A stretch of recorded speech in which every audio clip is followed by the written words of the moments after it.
Una buena relación con el Espíritu Santo, creo que lo primero tenemos que saber quién es el Espíritu Santo. Porque nadie puede tener una relación con alguien que no conoce. Y lógicamente, como hay doctrinas por ahí que corren sobre el Espíritu Santo, de que si es una fuerza activa y tal, a veces crea confusión en las personas. Pero tenemos que tener bien clarito, bien claro, y ya la Iglesia Católica nos lo enseñaba con el catecismo desde niño, nos hablaba de la Trinidad, y nos decía que es Padre, Hijo y Espíritu Santo, que el Espíritu Santo es la tercera persona de la Trinidad. No podemos tener nunca conceptuar que el Espíritu Santo es simplemente un poder o es una fuerza que nos capacita, aunque lo haga, pero no debemos de olvidarnos que es una persona. Porque si hablamos de una relación, no podemos tener una relación con un poder, ni podemos tener relación con una fuerza activa. Una relación la podemos tener con una persona. Y el Espíritu Santo es una persona. El Espíritu Santo es Dios. Que bendito sea su nombre. Entonces, sabiendo quién es el Espíritu Santo, esto lo digo a modo de introducción, para poder tener una relación con Él, tenemos que conocerle. Si no, es imposible. Porque nadie va a querer tener una relación con alguien que no conoce. Es imposible. Primero le conoces, y cuando le conoces, poco a poco se irán dando pasos que al final te motivarán a tener una relación con Él. Aquí he desarrollado sobre esta idea 5 puntos. Primero, el hombre precisa anhelar conocer a Dios por encima de todo. Hoy, en la sociedad en que vivimos, el hombre parece que tiene hambre de todo menos de Dios. Pero en la realidad, inconscientemente, el hambre que el mundo tiene, aunque ellos no lo saben, aunque lo ignoran, el hambre que tienen es de Dios. Lo que pasa es que ellos no son capaces de verlo, de discernirlo. Por eso buscan en diferentes fuentes, ya puede ser en las drogas, otros puede ser en el juego, otros en la fiesta, en la noche, otros quizás en el dinero. Hay diferentes formas, tratan de llenar un vacío que tienen. Hay un vacío existencial dentro de sus personas y tratan de llenarlo. Y pican acá, para allá, para el otro lado. Pero si os dais cuenta, estadísticamente, donde hay más suicidios es en la gente que más dinero tiene. Yo no sé si habéis puesto atención en las noticias que grandes personajes de Hollywood, actores, te enteras que han muerto de una sobredosis. Y dices, ¿cómo es posible un hombre con ese nivel, un hombre que tanto tiempo nos ha dado bueno, con tantas películas o con tantas animaciones, y de la noche a la mañana se ha puesto una sobredosis? Y nos cuesta entenderlo. Pero si pensamos espiritualmente lo podemos entender. Es que Dios, o sea, el hombre ha sido creado para vivir en una relación con Dios. Y cuando esta relación no existe, hay un hueco, literalmente. Hay un hueco físico que no puede ser llenado con nada ni con nadie que no sea Dios. O dicho de otra forma, ese hueco tiene unas medidas y tiene una forma concreta y determinada en la cual encaja solo Dios. Que bendito sea el nombre del Señor. Amén. Por eso digo que el hombre tiene hambre de todo menos de Dios. Y es que la palabra del Señor dice en 1 Corintios 13 que el hombre natural no percibe las cosas que son del Espíritu. Este texto nos da la luz que podemos entender por qué buscan donde no tienen que buscar. Por ahí jugamos un papel muy importante nosotros como Iglesia del Señor. Porque la gente anda buscando. Lo han intentado a veces también llenar en religiones. Lo han intentado llenar a lo mejor en el yoga, que tiene un origen diabólico también. Los otros lo intentan llenar en deportes de élite o de riesgo. Fijaos ahora lo de, que está muy de moda, lo del salto de base. Precisamente lo del salto de base, que es donde se tiran con ese traje que tiene forma de ave, y se tiran desde grandes alturas.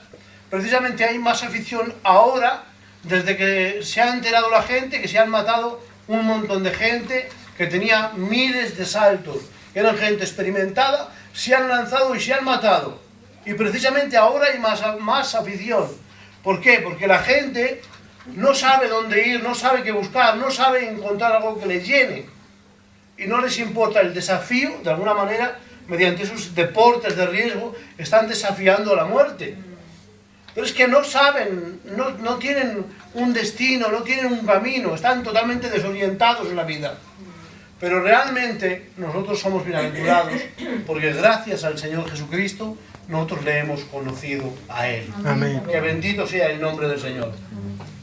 La palabra del Señor dice en Mateo capítulo 5, versículo 6, bienaventurados los que tienen hambre y sed de justicia, porque ellos serán saciados. Hay un Dios en los cielos que tiene lo que el hombre necesita. Bienaventurado, la palabra bienaventurado significa feliz. Es feliz el hombre que tiene hambre de Dios.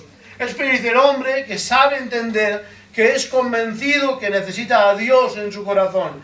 Porque cuando verdaderamente el hombre reconoce, admite que necesita a Dios, Dios está ahí para llenarle, para tocarle, para transformar su vida, para cambiarla y para darle verdaderamente un verdadero sentido y una verdadera existencia a su vida en el nombre de Jesús. Gloria a Dios. Y puesto que el hombre, hermanos, tiene hambre de Dios, lo único que llena, hermanos, al hombre es algo que la palabra del Señor dice en capítulo 6 del Evangelio según San Juan 36, dice que Jesús es el pan descendido del cielo.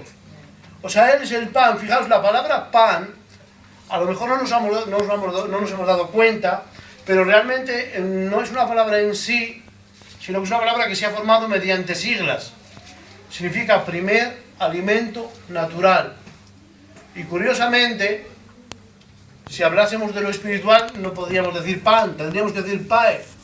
Pero Jesús dijo, yo soy el pan descendido del cielo, como dando a entender para el hombre, haciendo una analogía, de que de la misma manera que el pan humano sacia el hambre natural, Jesús es el pan descendido del cielo, que verdaderamente sacia la necesidad del ser humano, del hombre y la mujer en nuestros días. Que bendito sea el nombre del Señor. Él es el que sacia nuestra hambre. Y también dice, hermanos, en Juan 7:37, gloria al Señor, dice que Jesús en el último y gran día de la fiesta se puso en pie y dijo, el que tenga sed, venga a mí y beba, y de su interior correrán ríos de agua viva.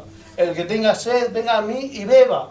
Y hoy este llamado sigue estando en pie. Todavía Jesús está en pie y está invitando a la gente, está invitando al mundo, te está invitando a ti que estás en la iglesia. El que tenga sed, venga a mí y beba. Jesús es la fuente inagotable de vida. Jesús es la fuente inagotable de vida eterna. Y es lo único que sacia el alma y el corazón. Mirad, cuando hay gente que cuando se siente triste, cuando se siente deprimida, se va con los amigos a tomar unas copas. Incluso creyentes, hay creyentes que se sienten tristes, se sienten deprimidos y se van de vacaciones. Otros se van a la discoteca, otros quizás se ponen a ver una película, pero no te das cuenta que vas hacia un lugar que estás buscando algo que es de la carne y la necesidad que tienes realmente es espiritual. Estás yendo a beber de fuentes que no van a saciar tu sed. Gloria al Señor. Pero sin embargo, si en vez de ir, gloria al Señor, si en vez de ir, muchas gracias. ¿Cómo se nota que es mi hermana? Si en vez de ir a beber a fuentes que no sacian nuestra sed, si fuéramos a la verdadera fuente, gloria al Señor, nuestra vida sería diferente. Hoy, hermanos, aunque yo lo estaba planteando como hacia la gente que está fuera del camino del Señor, pero hoy tenemos muchas iglesias que hay mucha rutina, que hay muchas personas que viven una vida religiosa, que hay un montón de personas que son de la iglesia evangélica católico-romana. ¿Entendéis lo que quiero decir? Porque viven un evangelio nominal, de reunión. Cuando salen por la puerta se olvidan. Cuando salen por la puerta de la iglesia ya no hay diferencia entre ellos o una persona del mundo. Ellos van, si tienen que ir a un sitio de vicio, van. Si tienen que ir a un sitio donde la gente va a beber, van y beben. Y si tienen que ir a un sitio, aunque hay un ambiente que no es bueno, van también. Gloria a Dios. Me acuerdo que Noemí, la pastora, dijo una palabra que me gustó muchísimo hace unos meses. Y dijo así, dijo ella, perdón, dice, en esta iglesia nunca oiráis que se prohíba nada. No sé cuántos entendieron lo que ella quería decir, pero yo creo que sí entendí. Es que el evangelio no se trata de prohibiciones, se trata de que conozcas a Dios y te cautive y te enamore de tal modo que tú verdaderamente recibas, que decidas cambiar porque le amas a Él. Porque Dios ha hecho una transformación dentro de ti. Si tú dejas de hacer algo porque te lo imponen, porque lo dice la iglesia, porque lo dice la pastora, porque yo lo diga, yo te digo, no vayas a tal sitio porque no está bien, o no hagas esto porque no está bien. Si tú lo haces porque yo te lo estoy diciendo, no sirve para nada. Absolutamente para nada. Tiene que nacer de ti, que realmente quieres verdaderamente agradar a Dios. Amén. Que verdaderamente se está transformando tu vida y se está realizando un cambio. Y ese cambio que se ha producido primero interior, se empieza a exteriorizar poco a poco y llega un momento que es una persona nueva y diferente en el nombre de Jesús. Amén. Voy a limitarme mucho al papel porque así me hago más cortito. Pues en primer lugar, el hombre precisa anhelar a Dios. Segundo punto. Después de conocerle, el conocerle implica dos cosas. En primer lugar, implica conocimiento. Conocimiento y una relación con Él. Mirad, cuando le conocemos a Él, o podemos conocerle a Él, hermanos, por medio de diferentes formas. La palabra del Señor dice en Romanos capítulo 1, versículo 20, que la creación da testimonio de la existencia de Dios. Su eterno poder y deidad se hacen claramente visibles por medio de la creación. ¿Qué nos está diciendo Pablo? Que si tú miras, hermanos, el universo, miras la creación, observas la vida biológica, dan testimonio de Dios. Tú puedes mirar una flor y ves la belleza de una flor, de la diversidad, de sus colores, de la belleza. Puedes mirar un ave, miras sus colores, la diversidad que también hay, o miras los corales del fondo del mar, o miras las aves, miras el sistema del universo, el sistema solar, la forma que funciona, la precisión, la armonía, el concierto, y te quedas asombrado, porque todo está tan matemáticamente perfecto y preciso, que te da testimonio y te hace entender que hay una mente y una fuerza superior, y eso ya te revela y te muestra que Dios existe. Por eso la palabra del Señor dice ahí que su eterno poder y deidad se hace claramente visible desde la creación y se hace patente por medio de las cosas creadas. Gloria a Dios. A eso teológicamente se le llama la revelación natural, que por medio de lo que Dios ha creado, ahí está inmanente. Eso se llama la inmanencia de Dios. ¿Qué es la inmanencia de Dios? La firma de Dios. Yo miro una flor y veo que está firmada y dice, solo me ha podido hacer Dios. Yo miro un ave, la veo tan bonita, tan preciosa, tantos colores que digo, esto no lo ha podido hacer un hombre, lo ha tenido que hacer alguien muy superior al hombre, lo ha tenido que hacer Dios. Yo miro la precisión con la que está creado el universo, la armonía con que está creada y veo a Dios. Eso es la inmanencia de Dios, son cosas que tienen la firma de Dios. Hay muchos pintores como Velázquez, Goya, Murillo, etcétera, que han pintado cuadros que valen millones de euros. Pero Jesús, o sea, Dios, ha hecho cuadros tan bonitos con paisajes, con las nubes tan bellos. Cuando cae esa nieve con esos árboles, ¿te imaginas? Ellos, los hombres, cuando han hecho un cuadro siempre ponen su firma. Pero tú miras los cuadros de Dios, las imágenes de lo que Dios ha creado y no encuentras la firma, pero te la sugiere. Te la sugiere por su belleza, te la sugiere por su perfección, porque es inigualable. Ningún hombre puede pintar cosas tan bellas y tan bonitas como las que Dios ha creado. Hay gente que se queda mirando y se ilustra en eso para hacer pinturas, pero ¿quién ha creado la imagen original? ¿Quién ha dado originalidad a esos paisajes de nieve, de ríos, de árboles, de belleza natural? Sino solamente Dios. Y ahí, hermanos, podemos ver a Dios. Pero eso es la revelación natural, pero hay una revelación especial. Y la revelación especial es la revelación que dio a sus siervos para escribir la Biblia. Y por medio de la Biblia, hermanos, por medio de la creación de la naturaleza, podemos saber que Dios existe. Pero eso no nos lleva a tener una relación con Él. Solamente a reconocer que existe. Para realmente tener una relación con Él, tiene que ser a través de otra revelación, que es la Biblia, que es la revelación especial. ¿Y qué vemos en la Biblia? Vemos principalmente dos cosas. Vemos la revelación de Dios con Israel. Y vemos la relación de Dios con personas e individuos, sea profetas, sea reyes, etc. Son relaciones de Dios con Israel y relaciones de Dios con individuos. Y ahí cuando leemos la palabra de Dios, ahí, hermanos, encontramos los atributos de Dios. Vemos los atributos de Dios. Vemos cómo Dios amaba a Israel. Vemos cómo Dios, hermanos, se preocupaba por su pueblo. Vemos cómo Dios, que es un Dios de provisión, se adelantaba a los acontecimientos, gloria al Señor, para preparar una provisión, una solución para su pueblo. Y sabéis, hermanos, su pueblo se desviaba, pecaba, se apartaba, gloria al Señor, y Dios ya tenía una solución. Volvían a Él y decía, si mi pueblo volviere y me pidiere perdón, yo lo perdonaría.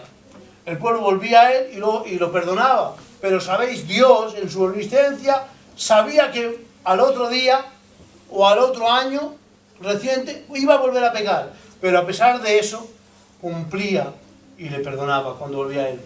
Y es que Dios te perdona el pecado de hoy, aunque sepa que lo vas a repetir mañana. ¿Escucharon bien lo que dije? Dios te perdona el pecado de hoy, aun sabiendo que lo vas a repetir mañana. Porque así es Dios. Y Dios se debe a su palabra. Y Él dice que si se volviere mi pueblo y se humillare, si clamare a mí, yo le perdonaré. Que bendito sea el nombre del Señor. Vemos una relación como Padre, como Dios, como Señor con Israel, que es impresionante. Si lees el Antiguo Testamento, sobre todo, y ves la persistencia de Dios. Yo cuando veo la historia del Señor con Israel, es que veo a Dios que parece que va detrás de Él. Que va detrás de Él. Es que parece que Israel, el pueblo, parece que están corriendo como alejándose de Dios. Tras los Baales, tras los ídolos, tras las religiones de las naciones, tras el pecado. Y veo a Dios que me da la impresión, lo veo y me lo imagino corriendo tras el pueblo de Israel. Un Dios que tiene tanto amor, gloria al Señor, que a pesar de que el pueblo falla, a pesar de que el pueblo peca, Él sigue existiendo, Él sigue estando ahí. Es verdad que les castiga, pero les castiga para hacerles volver en sí. Gloria al Señor. Para que recapaciten, para que se den cuenta que tienen que volver a Él. Y a pesar, mira, uno de los castigos más grandes que sufrió el pueblo de Israel fue lo del exilio babilónico. Pero sin embargo, todavía no se había ejecutado el exilio y ya Dios tenía un plan para restaurarles, para hacerles volver a la tierra. Ahora mismo, actualmente, Israel está disperso, pues Dios tiene un plan escatológico para volver a su pueblo, gloria al Señor, de nuevo, restaurarle. Y hay muchas profecías en la palabra. Tenéis lo del valle de los huesos secos en Ezequiel capítulo 37, que habla de un valle de huesos secos, secos en gran manera. Y escatológicamente está hablando de la profecía de Israel, que Israel espiritualmente hoy, aunque es el pueblo de Dios, está muerto, pero totalmente muerto. Y lo representa el Señor por medio de ese pasaje, que es un cementerio. Huesos secos, esparcidos, secos y secos en gran manera. Eso es Israel. Pero le dice al profeta, a Ezequiel, le dice, ¿vivirán estos huesos? Y el Señor le dice, tú lo sabes, Señor. El profeta profetiza y todos los pueblos vuelven a la vida, todos esos huesos se juntan y se levanta un ejército. Y está hablando de la restauración de Israel. Y sabéis, en su tiempo, cuando Dios promete una cosa, la cumple. Las profecías de Dios se cumplen. Y dijo que Él restaurará a Israel, y en su tiempo, cuando era determinado en sus tiempos, Él lo hará. Que bendito sea Dios. De alguna manera nos damos cuenta, estoy hablando de la relación de Dios con su pueblo. Dios tiene promesas, tiene pactos con su pueblo. Hay pactos que hizo con Abraham, algunos pactos, algunos acuerdos que todavía no se han cumplido, pero que se van a cumplir. Hay pactos que hizo con David que aún no se han cumplido, pero que se van a cumplir. ¿Por qué? Porque Dios se compromete con su palabra y se debe a su palabra porque Él es Dios. Y dice que todo pasará, pero su palabra permanece para siempre. Que bendito sea Dios. ¿Qué vemos ahí? Ya nos lo adelantaba antes la pastora. La fidelidad de Dios. No solamente vemos el amor de Dios, la misericordia, la compasión de Dios, sino vemos la fidelidad de Dios. Que le fallas hoy y te sigue amando. Y le fallas mañana y te sigue amando. Y le vuelves a fallar y te sigue amando. Porque Él es Dios y su fidelidad no cambia. Que bendito sea el nombre del Señor. Pero vemos las relaciones de Dios con el pueblo y vemos individualmente. Por los profetas amonestaban a los reyes, pero los reyes se desviaban. Cuando el rey se desviaba, el rey era como el pastor del pueblo. Se desviaba el rey y el pueblo iba atrás de él. También se corrompía. Pero ahí venía el profeta amonestando. Se quitaba ese rey, se ponía otro. Vemos un Dios con una persistencia en llegar a conquistar el corazón de su pueblo. Vemos Dios intentando hacer vínculos y relaciones con un pueblo que le rechazaba, con un pueblo que le fallaba continuamente, pero ahí estaba Dios manteniendo su fidelidad hacia él. Que bendito sea Dios. ¿Y qué podemos aprender de ahí, verdad? Estamos hablando de mejorar nuestra relación con el Espíritu Santo. Ojalá nosotros seamos capaces de contemplar, como decía la pastora, y valorar la fidelidad de Dios. Que bendito sea Dios. Pero sabéis, hermanos, cuando leemos la Biblia, contemplamos el universo y vemos que Dios está ahí, y vemos en la Biblia la revelación especial de Dios, contemplamos a Dios y vemos a Dios, cuando se nos abren los ojos, porque el salmista dice, abre mis ojos y miraré las maravillas de tu ley. Hay teólogos, hermanos, que no conocen a Dios. Hay teólogos que no han nacido de nuevo. Dices, ¿cómo es posible? Porque lo he dicho antes, he citado el texto, 1 Corintios 3, porque el hombre natural no percibe las cosas que son del Espíritu. Es que para que alguien vea a Dios, Dios tiene que abrir los ojos de esa persona. Y a nosotros somos dichosos, porque si estás entendiendo el mensaje, si estás entendiendo la Biblia, si cuando tú miras la naturaleza ves a Dios, si cuando lees los profetas y ves el pueblo de Israel, estás viendo a Dios y estás viendo sus atributos, es porque Dios ha abierto tus ojos, ha abierto los ojos de tu entendimiento, te ha iluminado, se ha revelado a ti para que le veas, le conozcas, le ames, le sigas y le sirvas en el nombre de Jesús. Amén. Gloria a Dios. Amén. Pero sabéis, cuando vemos todo esto de Dios, tiene que ocurrir algo. Y lo que ocurre es que nos hace caer de rodillas postrados a sus pies. Si después de que mires toda la creación y toda la belleza, yo sé que me faltan palabras para ilustrarlo todo, y encima se me lengua la traba. Voy a ver ahora.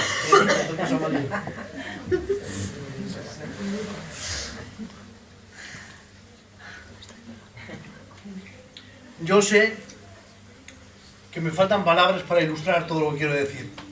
Quizás es más grande el mensaje que yo. Pero si después de lo que puedes investigar y ver en toda la naturaleza y la creación, y después de ver en la Biblia y en la historia de la relación de Dios que está plasmado en la palabra y no se borra ni se acaba a las 9, lo tienes aquí y lo puedes leer y descubrir. Le pides a Dios que abra tus ojos y lo miras. Si después de esto no te tiras de rodillas postrado a los pies de Dios, entonces no has entendido nada. No has entendido nada. Tus ojos siguen estando cerrados.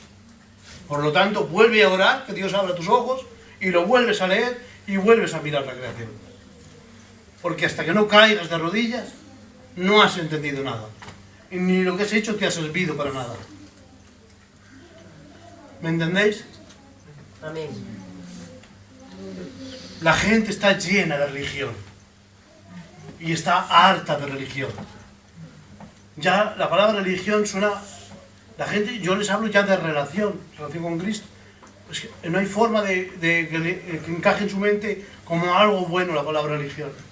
Y tiene un sentido bueno. No lo voy a explicar ahora porque es muy complicado y largo. Pero tiene un sentido bueno. Pero sin embargo, solamente se ha desgastado en darle todos los sentidos malos de la palabra. Y hoy la religión la gente la ve como nada. Valoran mucho más una ONG, cualquiera de ellas, que lo que sea una religión o que sea una iglesia. Les hablas de iglesia y les suena a robo de niños y a qué sé yo qué más. A Inquisición. Es terrible el concepto que la gente del mundo tiene. Y esto lo tenemos que tener en cuenta cuando vamos a hablar con la gente de Dios. Por eso, la única forma que tú puedes llegar a otra persona cuando llevas el mensaje de Dios es que tú verdaderamente hayas visto a Dios. Había un hombre en la Biblia, no lo tenían apuntado, pero mira, el Espíritu Santo a veces te lleva por otros caminos. Había un hombre en la Biblia que la Biblia dice de él que era un hombre justo, perfecto y apartado del mal.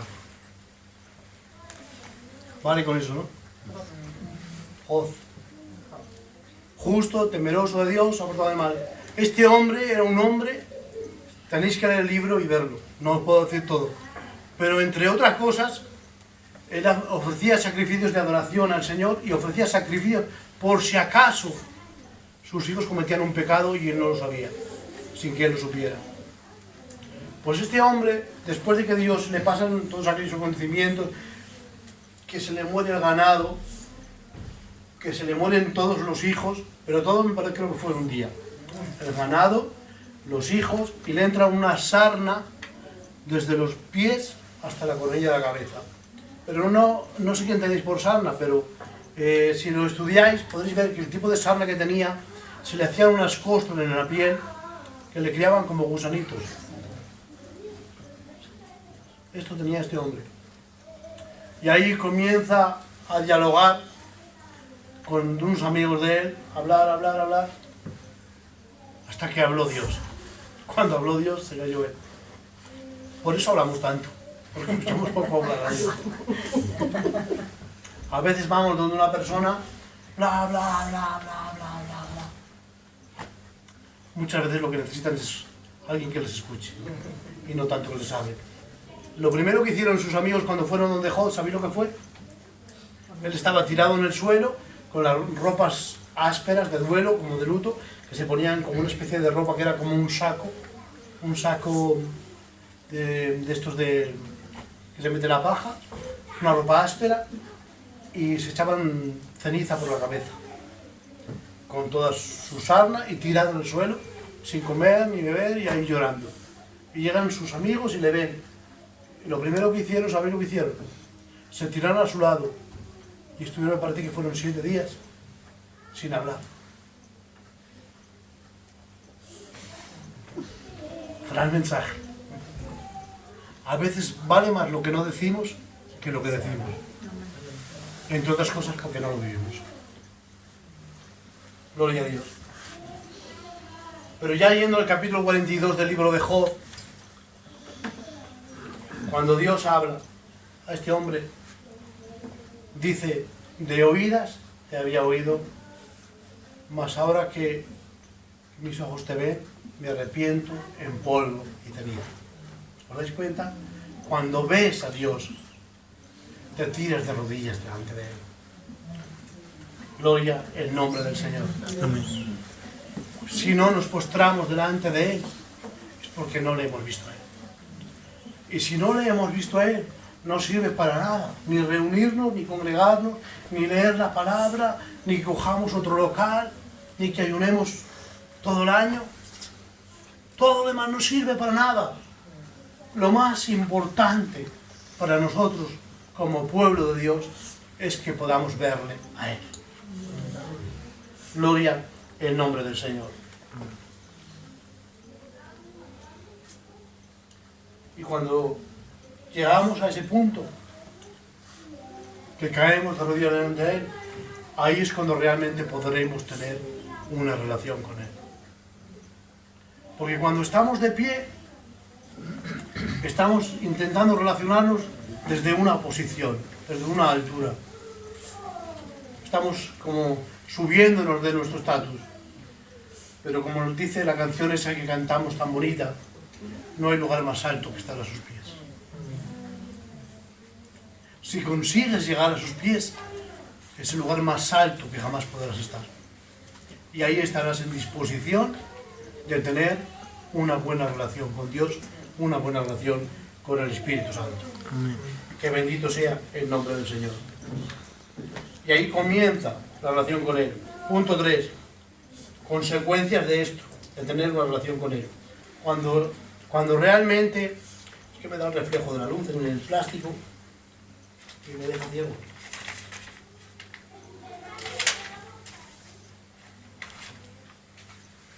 Cuando realmente, hermanos, estamos a sus pies, ocurre algo milagroso y tremendo.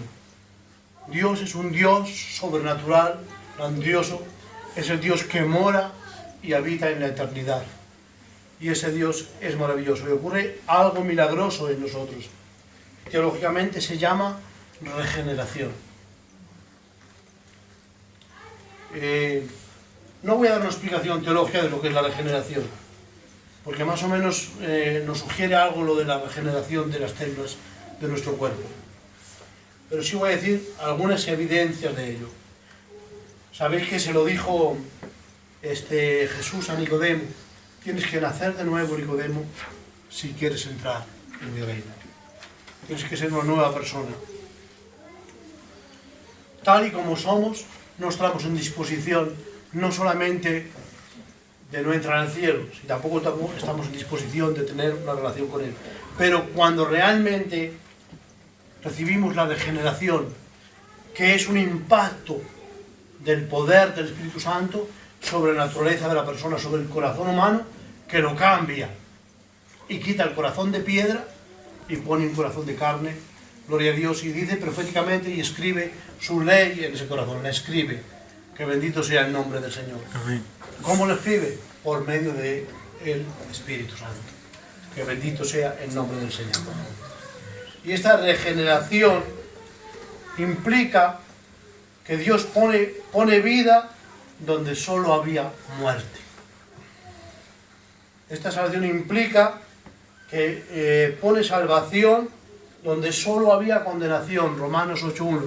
Ahora pues, para los que están en Cristo, ninguna condenación hay.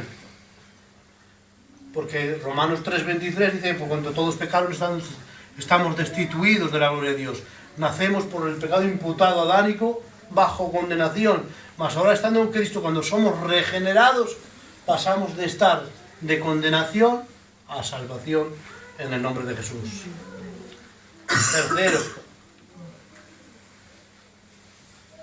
como herederos del pecado adánico, estamos en conflicto y somos enemigos de Dios. Hay gente que cree que Dios es el Padre de toda gente, de todo el mundo. Juan 1:11 y 12 dice que solamente han recibido el poder de ser hechos hijos de Dios los que le reciben al Señor Jesucristo. Los demás no son hijos, son criaturas. Y como enemigos de Dios, Romanos 5:1, gloria al Señor, dice que Él nos reconcilió por medio de Cristo para darnos esa paz. Gloria al Señor. Luego, el conflicto que había entre nosotros y Dios es solucionado. Y Dios pone gozo donde solo había tristeza. ¿Cómo es una vida sin Dios? No es una vida triste. Pero sin embargo, quiero subrayar aquí que, aunque no lo he estudiado en ningún lado, pero he sentido que el gozo no es lo mismo que alegría. Yo no concibo que es lo mismo. Yo veo que la alegría es algo muy exterior y el gozo es algo mucho más interno. Porque cuando realmente tienes problemas serios, de verdad, puedes estar triste por fuera, pero puedes seguir teniendo el gozo por dentro. Porque el gozo de Dios, como decía la pastora, no te lo cambian las circunstancias externas. Ella nos hablaba que tenemos que aprender a adorar a Dios en medio de la dificultad. Si estoy en medio de la dificultad y estoy en el hospital o en medio de un enfermo o que ha partido un ser querido, no me vas a ver con alegría.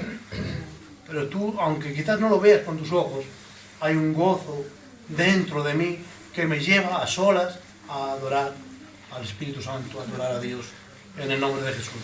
Por eso digo que hay diferencia entre gozo y alegría. La alegría es algo exterior, quizás además es temporal, porque hoy estoy alegre y mañana no lo estoy. Luego es simplemente una manifestación emocional. Pero sin embargo el gozo lo tenemos en la lista de los frutos del Espíritu. Es algo que produce el Espíritu en nosotros y tenemos que estar llenos de este gozo, gloria al Señor, porque hemos sido regenerados por el Señor. Amén. En el nombre de Jesús, por el Espíritu Santo. Esto nos dice mucho. Voy a seguir adelante. Hablando del gozo, dice la palabra en Isaías capítulo 61, versículo 3. Voy a leer solamente una porción del texto.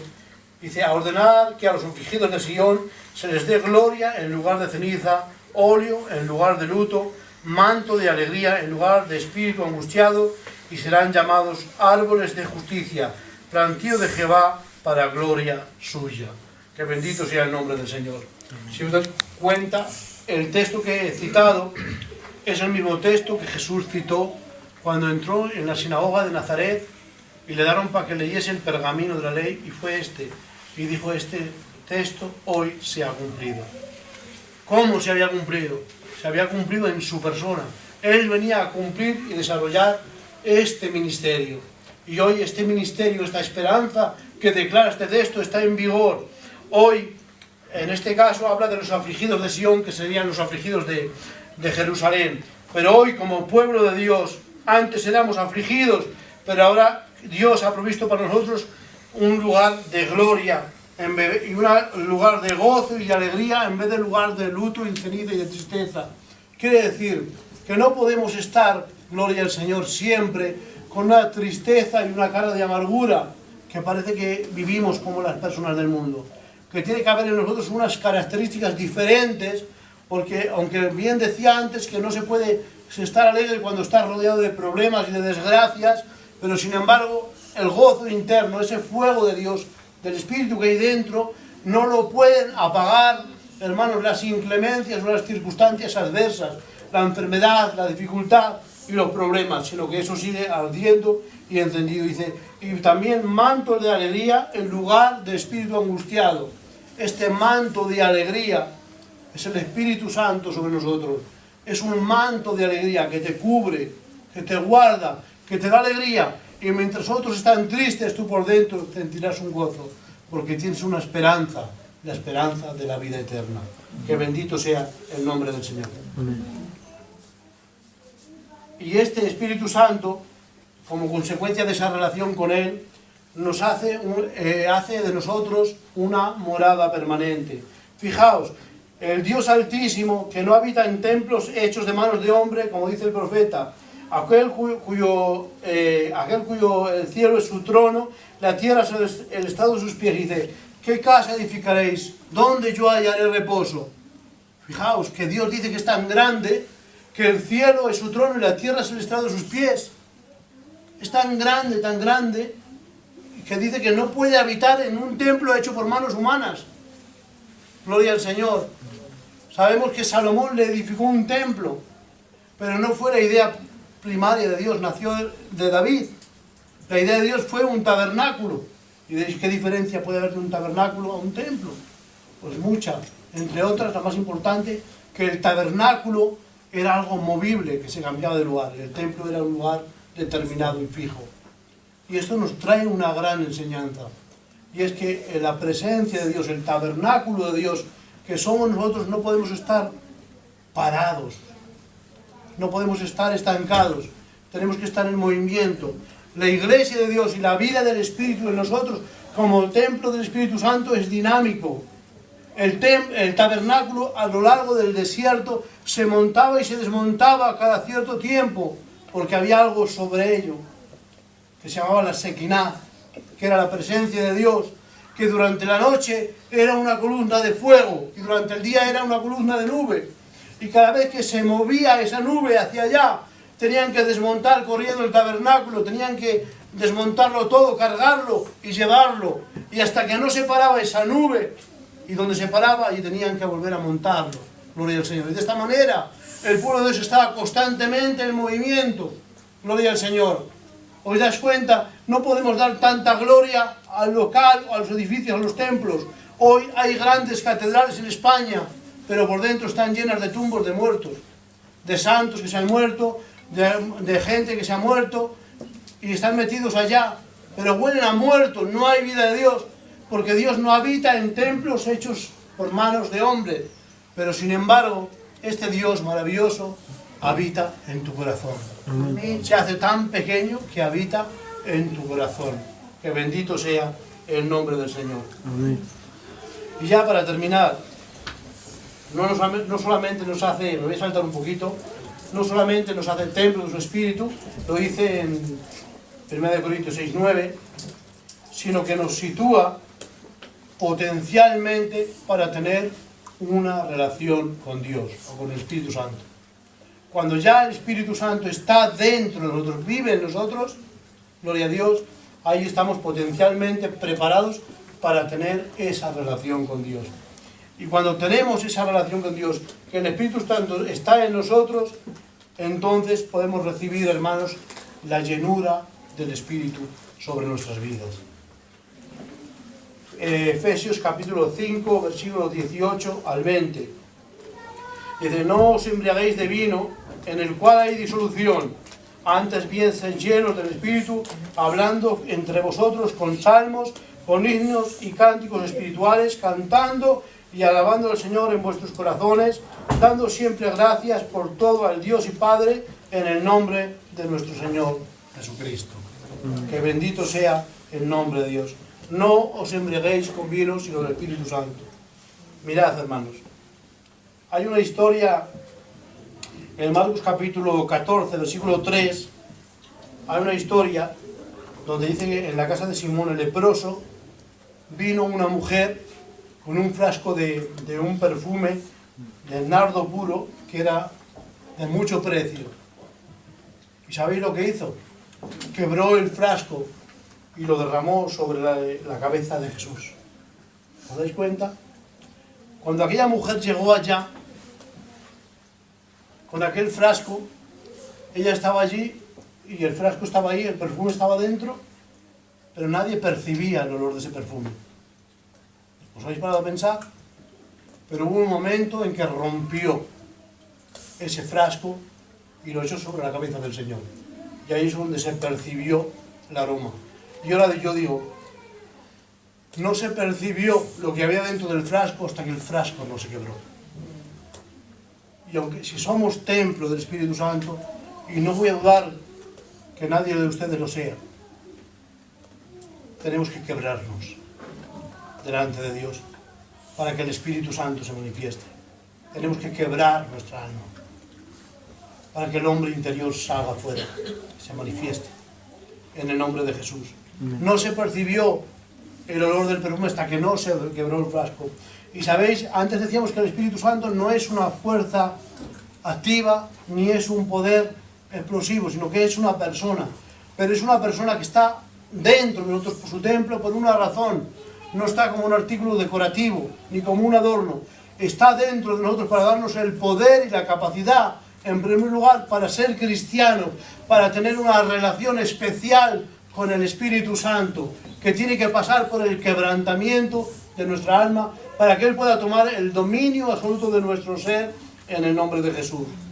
Y esto también nos da, hermanos, nos cambia la vida. Mirad, aquello que hizo esta mujer fue como una figura de adoración. Venir, romper el frasco para que se oliese todo ese perfume y echarlo en la cabeza del Señor. Y esto habla de la adoración. Voy a terminar con este punto, voy a dejar el otro. esto habla de adoración. Y justamente hoy hablaba la pastora mucho sobre el tema de adoración. El versículo que hemos leído, que habla de la llenura del Espíritu, de no os bebáis de vino, sino ser llenos del Espíritu Santo, en la parte última, si os dais cuenta, ya veréis. A ver, que voy de otro lado. Dice, antes bien ser llenos del Espíritu, dice, hablando entre vosotros con salmos, con himnos, con cánticos espirituales, dice, cantando y alabando al Señor en vuestros corazones y dando siempre gracias al Señor por todo. ¿Os dais cuenta? Dice que el fruto, las consecuencias de ser lleno del Espíritu es adoración, es dar gracias a Dios. Luego después, más adelante, habla de sometimiento, pero para no alargarme mucho, ese punto le voy a dejar. Solo de adoración vamos a hablar. Comentaba con un hermano esta mañana paseando que cuando vino el Espíritu Santo en el día de Pentecostés, hermanos, sobre los 120 que estaban en el aposento alto, es verdad que allí había un grupo que dijo, estos están borrachos, porque les escucharon hablar en un idioma que no entendían. Pero eso era un grupo, pero no había ese grupo solo.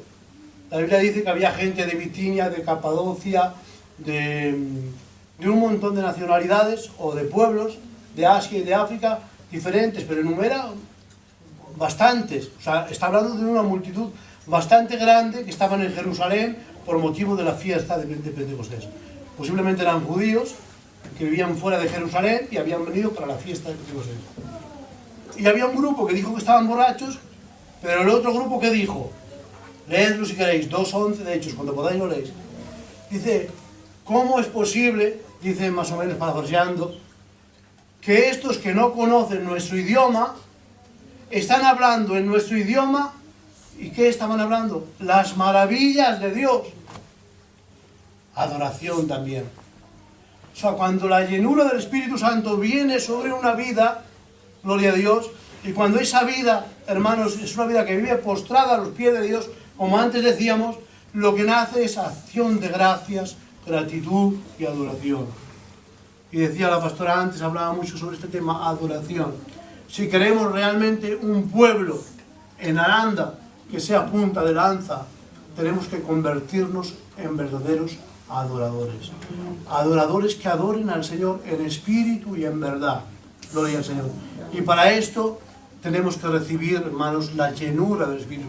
Tenemos que tener una relación con el Espíritu Santo plena. Y dice, ¿cómo lo podemos hacer? Gloria a Dios. Yo creo que es muy fácil, viviendo ahí a los pies de Jesús. Pero es que es algo milagroso, porque Dios te llena de su Espíritu. Cuando te llena, tú explosionas en adoración, en acción de gracias, y das gracias por todo, y gracias, y gracias. Pero cuando lo haces, te estás de nuevo acercando a Dios y vuelves a ser llenado de Dios. ¿Os dais cuenta? Te vas volviendo y quieres volver a dar. Pero eso tiene que comenzar ya, en el nombre de Jesús. Tienes que ser capaz de dar gracias a Dios en medio de las circunstancias en que vives. Gloria a Dios. Cuando realmente nos estamos quejando de lo que nos pasa, de lo que nos está aconteciendo, de nuestros problemas, nos estamos quejando o tenemos una actitud de queja, no estamos adorando a Dios. Porque mirad, Dios nos tiene en el hueco de su mano, dice la palabra de Dios. Vosotros imaginaos que esta es la mano de Dios, esta mano tan chiquita, esta es la mano de Dios. Y ahí, en medio de esa mano, estáis vosotros. Mirad mi mano. Estáis aquí en mi mano. Y te estás quejando. ¿A quién estás echando la culpa? ¿Estás echando la culpa a Dios? Porque si eres un hijo de Dios, estás en las manos de Dios, y la Biblia dice que al cristiano todas las cosas le ayudan a bien. El secreto de mantener la llenura del Espíritu, porque yo sé que el Espíritu Santo, por medio de la palabra, por medio de la adoración, muchas veces viene sobre la reunión y nos toca y nos llena. Doy testimonio, y yo también lo vivo, que venimos y somos llenados, pero salimos por la puerta y, como decía la pastora, parecemos un saco roto. En poco tiempo, la primera discusión, la primera cosa que no nos salga bien, parece que ya se nos ha ido todo el poder, toda la fuerza. pero porque no entendemos que tenemos que estar por encima de las circunstancias. Tenemos que entender que Dios ha hecho morada permanente en nosotros, y Él no está en ti solo cuando le alabas, Él no está en ti solamente cuando estás alegre, y no está en ti solamente cuando te va bien. Él está siempre contigo. Él no te abandona. Sin embargo, somos nosotros los que nos alejamos de Él. Decíamos antes, no hay lugar más alto que estar a sus pies. Si permanecemos a los pies de Él, con gratitud, con humildad delante de Él, delante del Señor, seremos llenados de Dios continuamente.